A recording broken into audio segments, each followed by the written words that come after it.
ready?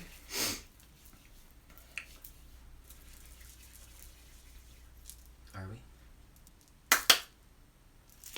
Greetings, corruptible souls. I am Tom. I am Galen. And these are your 15 minutes of FUME.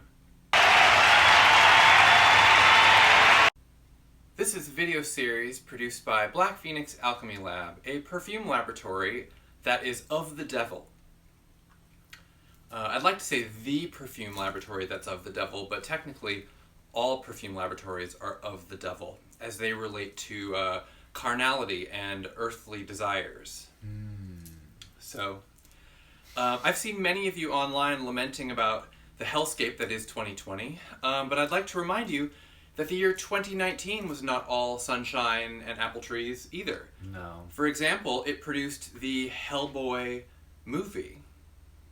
The Hellboy reboot. The gritty, down and dirty reboot that I have seen has actually a wonderful cult following online. A lot of fans really liked it. There's, stuff in it related to the comic book that they love and the character. A lot of people were predisposed to hate this movie because it lacked any of the original cast of the previous Hellboy movies, including, and the filmmaker, Guillermo del Toro, nowhere to be found. But we did a collection of perfumes, atmosphere sprays, hair gloss, and beard oil inspired by this new movie. Controversial decision, I know. I worked a lot on this collection. Here's something that's interesting to know is that when we work on a perfume collaboration with an ongoing production, we haven't seen the movie. Often we don't know anything about the movie except for the little bits and pieces we might get in pages from a script or some promo images.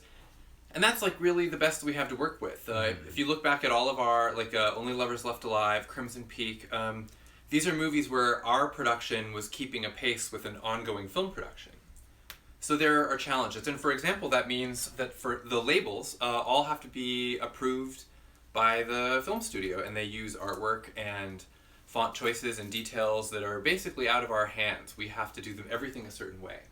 The thing that we can do however we want is the fragrance.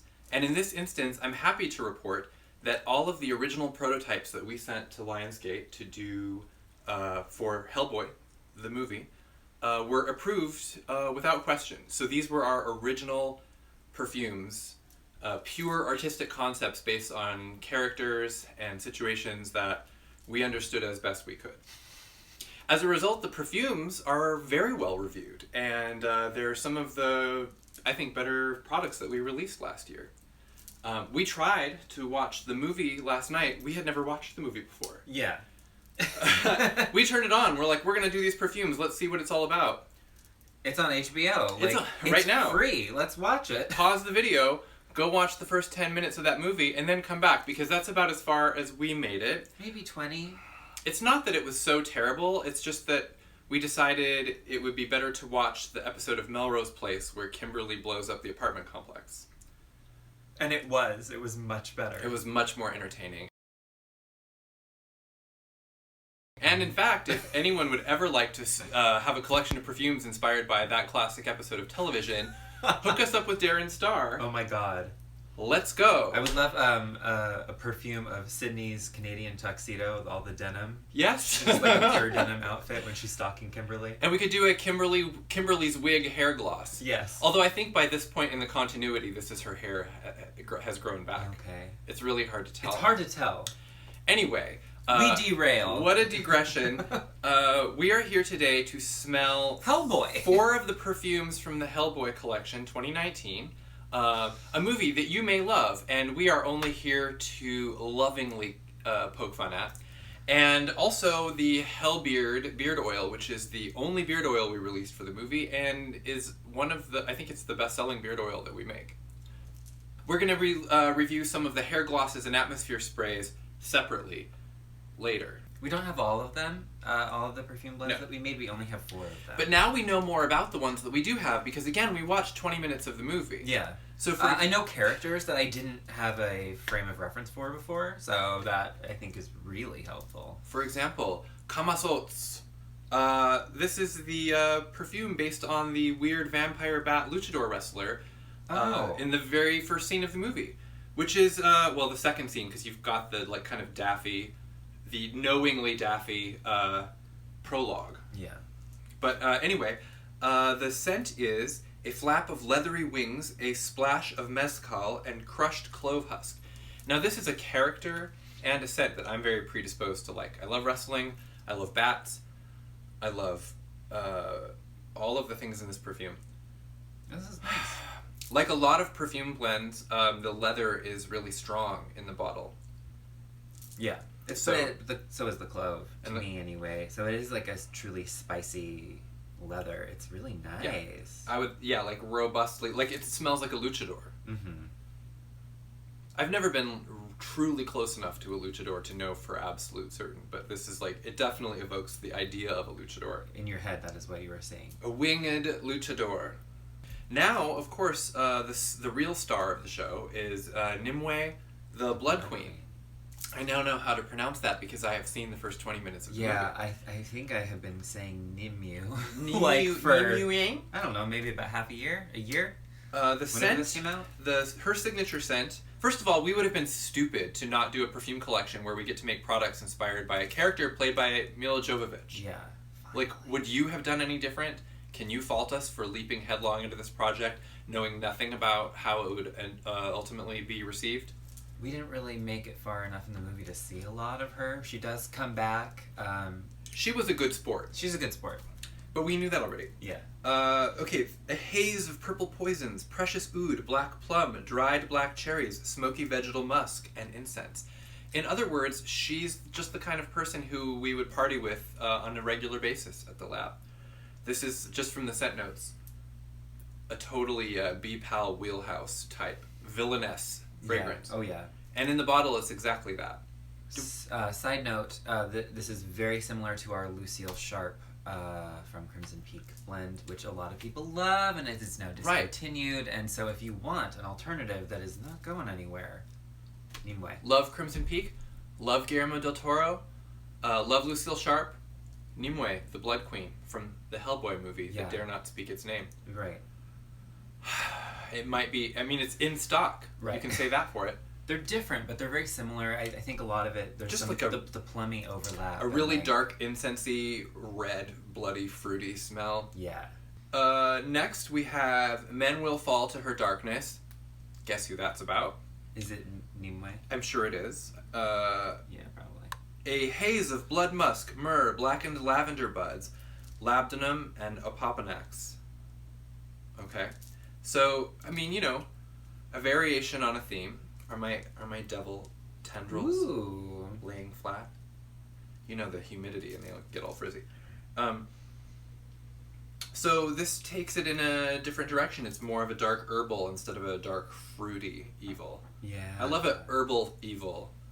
Myrrh and lavender together, though? Yeah. Like, I don't think we've really done that. Smooth. And, like, very chilled out. And yet, like, there is, like, an infernal quality raging around in it because of the blood musk. And then Lady Hatton. Now we know who that is. She is the milky-eyed seer. Yes. With a nice white fur coat and Marilyn Monroe. Right. Set of curls. Yeah. I was so into it in the first scene that she appeared in. I'm like, who is this mysterious, like, sorceress person? And then in the second scene when they did the flashback and she looked exactly the same except for she had, like, a funny like a little hat. And I was like, okay. All right. Okay. You did great in the maxi challenge, but the mini challenge was a disaster. Yeah, it was... No shade to the actress, who was definitely giving it 100% her all. Totally. And she looked awesome. A classic 1920s style aldehyde with champaca blossom, incense, and sweet red patchouli. I love this. I love it. First of all, it does smell very old-fashioned, but in I love this too. Really lively, exciting way, not like in a old lady way. It's just like super fancy. Yeah, old-fashioned and rich. And old-fashioned, yeah, and it really fits the character. Like that is totally what she'd smell like. Mm-hmm. She's been wearing this perfume for, like, I don't know, hundreds of years with her fur coat. And I refuse to age, and I refuse to upgrade my beauty products. The world shall deal with it. Okay, that's great. Yeah. It really, I mean, this is something that you would want to pair with like a vintage gown or vintage cosplay or something, because it really has that atmosphere. Yeah. And then last but not least, for the beards of the world and the underworld, we have the HELLBEARD Beard Oil, bourbon tobacco, gunpowder, and brimstone. Okay, and obviously it's less heavily scented than our perfume oils. And it's definitely, I know in the family, we did it, you know, based on the comic Hellboy version, you know, the OG Hellboy. We have a Hellboy perfume there, which has a brimstone note. And this is definitely in the same family and would pair with it, except for, oh, I like this better. Yeah, you don't like the... I'm not wild about the brimstone note in general, but here in the bottle, it's definitely more about the bourbon tobacco. Yeah. The brimstone is tamed. I think it's because it goes on the face, and you can't go full brimstone right under someone's nose. I mean, we have hardcore people like that, but... And the spike of it kind of pairs nicely with the gunpowder, too, and so it's like, you're not just getting the brimstone shot, you know? And I love it because it's like masculine, but in a, I think, a really genuine way that's not like a cliche masculine perfume where it's like tobacco and wood smoke and like all those things which obviously people like for good reason and code masculine. But this actually has some playfulness and some sweetness.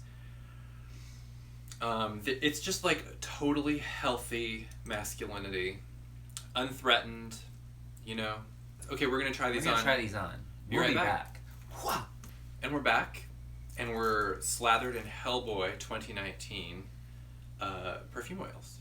So first up, we've got the CAMAZOTZ. Oh, I'm a fan of this wrestler. Based on the perfume alone, please be a real wrestler that we can actually go and see perform.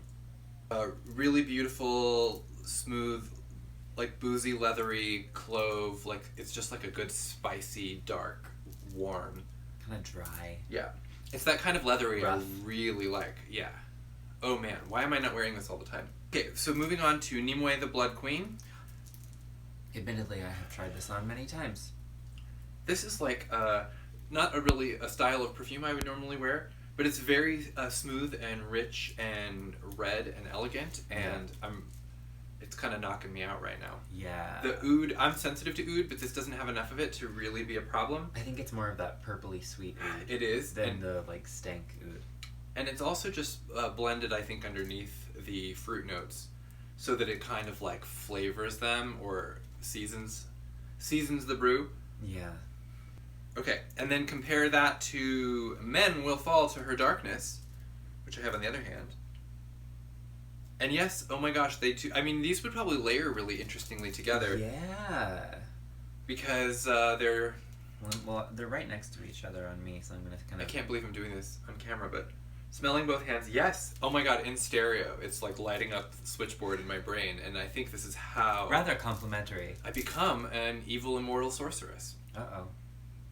It's kind of like more sweeter on the skin than it is in the bottle, I think, probably because of the myrrh and the musk and the labdanum like together. Like it's got a really dark sweetness, but instead of getting sticky and red like the other one, it goes into like the lavender place. Yeah. So it's kind of more aloft. The lavender place. The lavender. I love it there. Okay, and then finally we're trying on the Lady Hatton perfume oil, that 1920s aldehyde. Oh, it's just like very like fizzy almost. It's got that almost champagne note. Yeah. I love an aldehyde. Oh wow! Just like immediately airborne, right to the back of the sinus cavity. Yeah. It's like a party. Sparkly. It's Let's have a seance. This is like a very safe seance. This is the kind that you do with the lights on. I'm not getting a lot of patchouli. If patchouli scares you off, unless you amp it incredibly, I think you're fine. Yeah. But if you're into aldehydes and incense, then this is just a playground. The kind that you actually can go to right now. Mm-hmm. And we didn't put on the HELLBEARD scent because we don't have beards. I mean, I kind of do, but I'm not. Hellscruff. I'm just not doing that right now. Hellscruff. Thank you so much for watching, and we will be back soon. Go to hell.